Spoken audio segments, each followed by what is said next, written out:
Habari. Mama kula. Nani?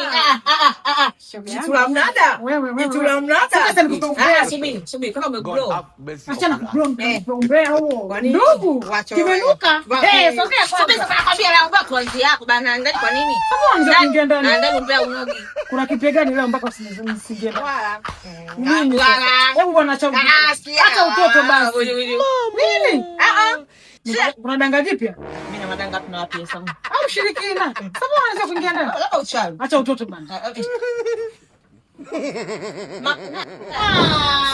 Mambo ya senya hayo. Kumbe ndio maana. Shaka wewe vipi? Na wewe usubiri mpaka umkaribishe lakini. Kwanza kusubiri mtu kama hivi. Umbea kanta kunipa. Nakwambia naenda Mwanza na wale bwana kaeleweka. Kaeleweka.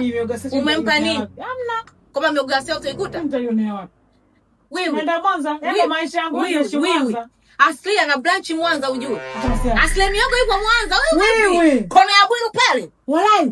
Kanchiti kanlai. Kanchiti kanlai. Wewe. Kona ya Bwiru pale Asli miogo kafungua branch mpya Mwanza. Miogo samaki. Masela ndani wewe. Mungu sio story. Miogo nako kwanza geti ya kwanza kupeleka kwa Asli miogo Mwanza kona ya Bwiru dada unaambiwa miogo kama yote samaki kama hizi. Seriazi. So siliazi.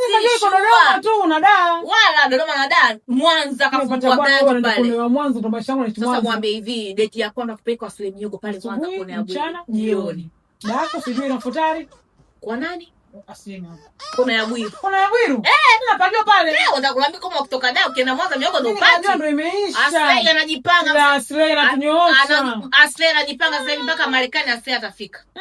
Ni hivyo tu anajipata. Ama kama Asli. Ina kitu ukila miogo ya hapa da. Niko na uzuri ndio. Watu sina uzuri. Kwa si mtu kwanza shoga yangu sina. Sema ukila uende gym. Nioko sina. Si unajiona ukila uende gym. Lakini kwanza nile kwanza. Mpaka ule. Ndio wanasema bora bila tumbo kuliko nanilia. Samaki wa tamu. Wana kitu. Wana something.